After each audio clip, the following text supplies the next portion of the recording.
Tajik लोग जो है वो गैर मुल्कियों से शादी कर लेते हैं आसानी के साथ? तो कि अगर ताजिकिस्तान का जो बॉर्डर है वो पाकिस्तान के साथ लगता है तो क्या बाय रोड हम ताजिकिस्तान नहीं जा सकते?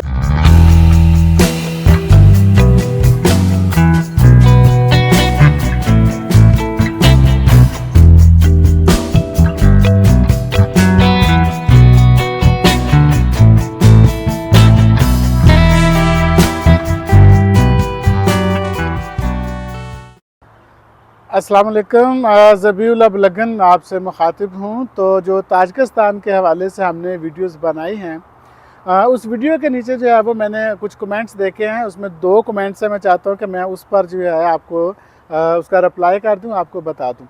पहला सवाल ये पूछा गया है कि अगर ताजिकिस्तान का जो बॉर्डर है वो पाकिस्तान के साथ लगता है तो क्या बाय रोड हम ताजिकिस्तान नहीं जा सकते?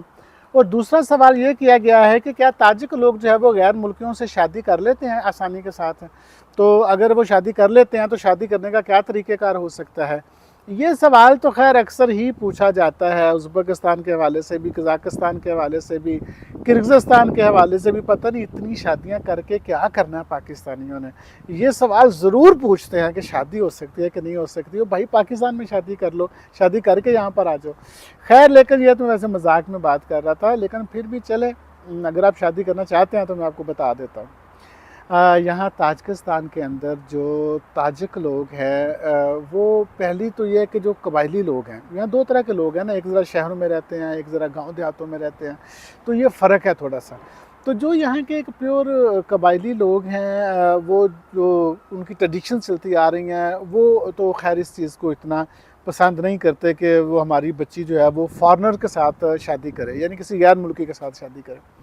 लेकिन एक दूसरी हकीकत ये है कि ये शादियां अब हो रही हैं, यानी कि बहुत सारी जो लोकल ख़वातीन हैं, लोकल जो लड़कियां हैं, वो इंटरनेशनल लोगों से, जो गैर मुल्की हैं, दूसरे मुल्कों से आए हुए होते हैं, उनके साथ शादियां कर लेती हैं। लेकिन इंतहाई अफसोस के साथ मुझे कहना पड़ता है कि इन शादियों के जो अंजाम हैं वो बदकिस्मती के साथ कोई अच्छे नहीं निकले।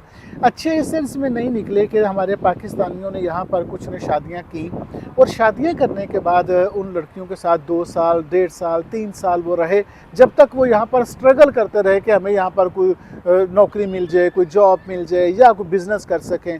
जो उनका स्ट्रगलिंग का दौर था, जो स्ट्रगल करने का दौर था, वो उन्होंने उनके साथ गुजारा, और जब उन्हें लगा कि वो कामयाब नहीं हुए या कामयाब नहीं हो सके तो उन्होंने वहाँ से अपना बोरिया बिस्तर गोल किया और वापस पाकिस्तान पहुँच गए, और उस बेचारी खातून को 1-2 बच्चे के साथ जो है वो रोने के लिए छोड़ दिया। और जब ये इस तरह के रिज़ल्ट सामने आए तो मुझे एक बताइए कि कौन है कि जो लोकल खातून है वो किसी पाकिस्तानी पर एतबार करेगी? और एज़ कम्पेयर जो दूसरे कंट्रीज़ हैं उनके बारे में कुछ ऐसी बात नहीं होती, लोग उनकी तारीफ़ भी करते हैं। वो कहते हैं यार अगर वो शादियां करते हैं, मैं दूर की बात नहीं करता, पड़ोसी मुल्क हैं हमारे, मुझे अब कहना नहीं चाहिए, लेकिन फिर भी इंडिया है, बांग्लादेश है, वो लोग जो हैं वो आते हैं यहाँ पे, वो शादियां करते हैं, वो अच्छे तरीके से निभाते हैं उन शादियों को। इवन के कुछ यहाँ से वापस इंडिया और बांग्लादेश ले गए हैं उन ख़वातीन को, जहाँ वो इज़्ज़त के साथ रह रही हैं। लेकिन हमारे अनफॉर्चुनेटली पाकिस्तान का तजर्बा जो है वो यहाँ पर कुछ सही नहीं रहा। हम अक्सर कहते हैं ना कि पाकिस्तान की जो है वो कहीं पर भी पासपोर्ट की रिस्पेक्ट और इज़्ज़त नहीं है। तो मुझे माफ़ कर दीजिएगा, मैं ये हाथ जोड़कर ये बात कह रहा हूँ कि हमने अपनी इज़्ज़त को ख़ुद ही गंवाया है, हमने अपनी इज़्ज़त को ख़ुद ख़राब किया है। हम दूसरे मुल्क में जाकर जो है वो लोगों की से चीट करने में लग जाते हैं। अपना वीज़ा अगर 30 दिन का है तो 2-2 महीने हम वहाँ पर स्टे करते हैं, ओवर स्टे हो जाते हैं, पकड़े जाते हैं, विज़िट वीज़े पे जॉब नौकरी शुरू कर देते हैं। तो ये सारी चीज़ें हैं जो हमारी इज़्ज़त को कम करती हैं दूसरे मुल्कों में, और यही वजह है कि हमारी रिस्पेक्ट जो है वो ग्रेजुअली कम होती चली गई है। तो शादी करने को तो मैं फिर ये कहूँगा, शादी करने को तो हो सकता है आप शादी कर लें, यहाँ पर आपसे कोई शादी दुशंबे में कर ले या सराउंडिंग में कहीं कर ले, ऐसा पॉसिबल है, ऐसा नहीं है कि नामुमकिन नहीं है, पॉसिबल है। लेकिन मैं फिर आपसे ये कहूँगा, मैंने पहले भी एक वीडियो में कहा था कि आप शादी करेंगे यहाँ पर तो आपको तो रशियन लैंग्वेज आती नहीं है, उनको इंग्लिश लैंग्वेज नहीं आती, और मोस्टली जो शादी के ख्वाहिशमंद हैं अल्लाह के फजल करम से उन्हें इंग्लिश भी नहीं आती। तो जब ना दोनों को इंग्लिश आती है ना दोनों को रशियन आती है, तो फिर आप उससे बात कैसे किया करेंगे? आप उसे ये कैसे कहेंगे कि मैं तुमसे शादी करना चाहता हूँ? ये ज़रा मुझे बताइए कैसे कहेंगे आप उसको? इशारों से तो नहीं कहेंगे कि I want to you marry, वो इज़ पॉसिबल, ऐसे हो ही नहीं सकता।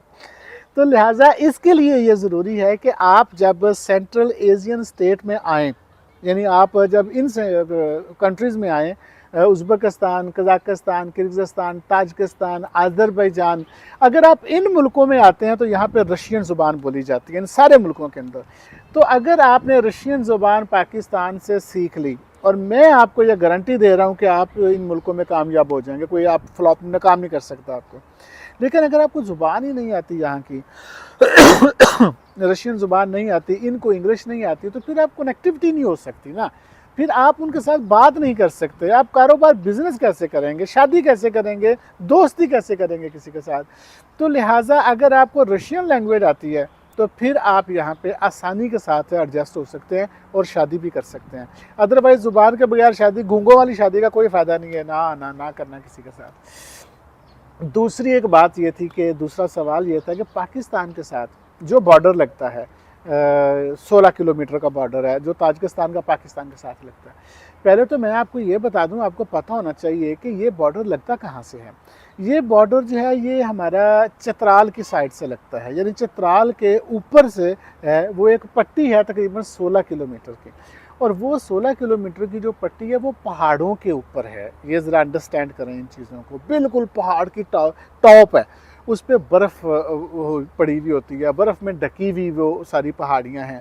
तो वहाँ से कोई ऐसा रास्ता है नहीं कि वहाँ से आप जा सकें, और ना कोई ट्रैक बना हुआ है वहाँ पर, और ना कोई सड़क रोड है कि जिस पर आप वहाँ से जा सकें। तो लिहाजा वो बॉर्डर होना या ना होना वो एक ही बराबर है। मेरा वो कहने का मतलब सिर्फ ये था, आपको समझाना था कि ताजिकिस्तान को बहुत ज़्यादा दूर नहीं है, वो इस्लामाबाद से 1000 किलोमीटर के फासले पर है। मैंने आपको ये बताना चाह रहा था। तो लिहाजा बॉर्डर उसका लगता ज़रूर है लेकिन आपके लिए फ्रूटफुल नहीं है। लेकिन अभी मुझे पता चला है कि इस्लामाबाद से एक बस जो है वो ताजिकिस्तान यानी दुशंबे तक के लिए चलाई जा रही है अनकरीब। तो जब वो बस चल जाएगी तो डेफ़िनेटली आप सबको पता चल जाएगा, वो इस्लामाबाद से ताजिकिस्तान आया करेगी। तो और कोई आप बात पूछना चाहें तो मैं हाज़िर हूँ। आप लोगों का बहुत शुक्रिया।